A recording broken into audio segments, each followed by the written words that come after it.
స్వచ్ఛ భారత్ గురించి తెలుసు, మరి స్వచ్ఛ సముద్రం గురించి ఎక్కడైనా విన్నారా? కాలుష్యంతో దేశాలే కాదు సముద్రాలు కూడా ఖరాబ్ అవుతున్నాయి. అందుకే సముద్రాలను క్లీన్ చేసే ప్రోగ్రాంకు డిజైన్ చేశారు. సముద్రాలను శుభ్రపరచడం అసలు సాధ్యమేనా? నేల కాలుష్యం, నింగి కాలుష్యం, వాయు కాలుష్యం, సముద్రాలు కాలుష్యం. మనిషి తన స్వార్థంతో ప్రపంచాన్ని విషపూరితం చేసేస్తున్నాడు. ప్లాస్టిక్ను సముద్రాల్లోకి వదులుతూ జల సంపదను కాలుష్యం చేస్తున్నాడు. అమెరికాలో ప్రతి 5 నిమిషాలకు డ్రింకుల రూపంలో 20 లక్షల ప్లాస్టిక్ బాటిళ్ల వినియోగం జరుగుతోంది. చివరకు ఇవన్నీ చేరేది సముద్రంలోకే. ప్లాస్టిక్ను తినే పదార్థంగా భ్రమించి లక్షల సముద్ర జీవులు ఏటా ప్రాణాలు కోల్పోతున్నాయి.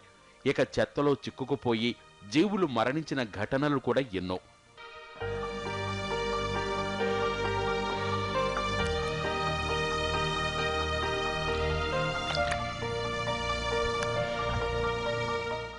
అరుదైన సముద్ర జీవులు ఎన్నో అంతరించిపోతున్నాయి. అందుకే యుద్ధ ప్రాతిపదికన సముద్రాలను కూడా క్లీన్ చేయాల్సిన అవసరం ఏర్పడింది. అత్యాధునిక టెక్నాలజీతో ఆ పనికి పూనుకున్నాయి. ప్రపంచంలోనే తొలిసారిగా యాంటీ ప్లాస్టిక్ డ్యామ్ను రూపొందించారు. ఇది సముద్రంలోనే ఉంటూ సముద్రంలో కదులుతూ కాలుష్య కారకాలను ఏరివేస్తుంది.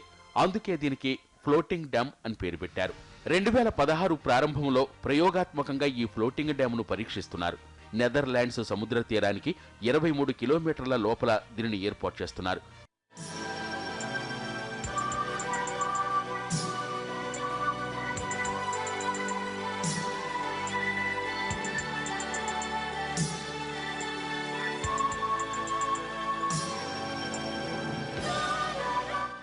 ప్లాస్టిక్ పదార్థాలకు చెక్ పెట్టే ఈ ఫ్లోటింగ్ డ్యామ్ 60 మైళ్ల పొడవుంటుంది. ఫ్లోటింగ్ డ్యామ్ ప్రయోగం విజయవంతమైతే ఇతర సముద్ర తీరాల్లో కూడా దీన్ని ప్రవేశపెడతారు. వివిధ రూపాల్లో సముద్రంలోకి చేరే విష పదార్థాలను ఇది అడ్డుకుంటుంది. 2020 నాటికి ఓషియన్ క్లీన్ ప్రాజెక్టును సమర్థంగా అమలు చేయడానికి ప్రణాళికలు సిద్ధం చేస్తున్నారు.